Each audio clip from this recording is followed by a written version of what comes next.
Hello students, इस video में हम लोग कुछ ऐसे मेजर ड्रग क्लासिफिकेशन के टाइप्स को डिस्कस करने वाले हैं जो एग्ज़ाम में अक्सर पूछे जाते हैं।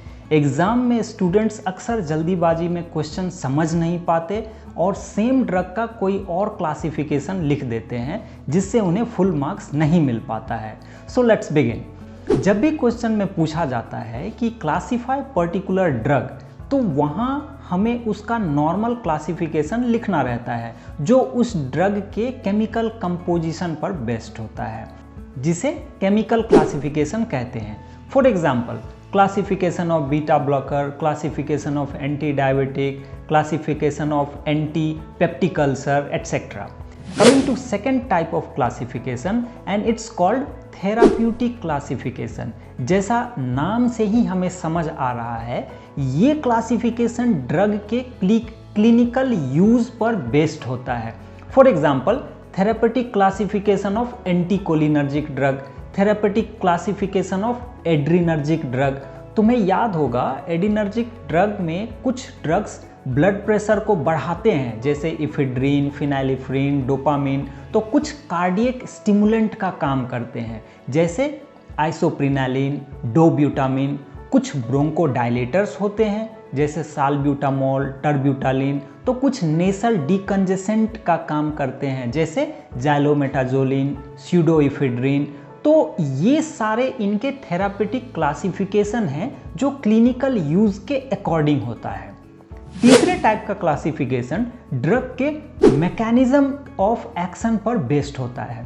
For example, classify anti epileptic drugs on the basis of its mechanism of action. तुम्हें याद होगा anti epileptic drugs mainly 3 type के चैनल्स को टारगेट करते हैं। एक सोडियम चैनल को ब्लॉक करता है, दूसरा गाबा मीडिएटेड क्लोराइड चैनल को ओपन करता है और तीसरा टी टाइप कैल्शियम चैनल को ब्लॉक करता है। इन ड्रग्स का क्लासिफिकेशन भी इसी बेसिस पर किया गया है। फोर्थ टाइप का क्लासिफिकेशन बेस्ड होता है according to site of action. For example, diuretics. इसमें देखोगे कि different diuretics loop of Henle के डिफरेंट पार्ट्स पर काम कर रहे होते हैं। कोई प्रॉक्सिमल कन्वोल्यूटेड टिब्यूल पर काम कर रहा होता है, तो कोई डिस्टल टिब्यूल या कलेक्टिंग डक्ट पर काम कर रहा होता है। इस तरह के क्लासिफिकेशन को आंसर करते टाइम तुम्हें पहले इसकी ड्राइंग बनानी होगी और साइट ऑफ एक्शन के डिफरेंट पार्ट्स को दिखाना होगा, तभी तुम्हें पूरे मार्क्स मिलेंगे। अब कुछ मिसलेनियस एग्जाम्पल देखते हैं, जैसे classification of anti malarial drug according to stage of parasite they affect.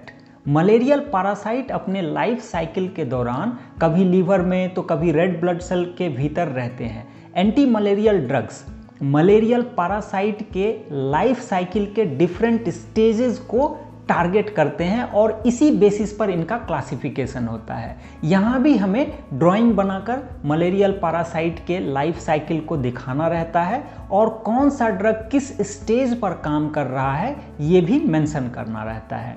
एक और क्लासिफिकेशन है जो कभी कभी पूछा जाता है, जो ड्रग के सोर्स पर डिपेंड होता है, जैसे कि ड्रग्स नेचुरल अल्कलॉइड है या सेमी सिंथेटिक है या सिंथेटिक है। For example, classification of opioids. So now onwards, books में जब भी कहीं ड्रग्स के नॉर्मल क्लासिफिकेशन के अलावा कोई और क्लासिफिकेशन हो तो उसे बिल्कुल भी इग्नोर मत करना, क्योंकि अब जो एग्ज़ाम हो रहे हैं उसके क्वेश्चंस थोड़े से ट्विस्ट करके दिए जा रहे हैं। So that's it for this video. I hope exam में अब इस तरह की गलती नहीं करोगे।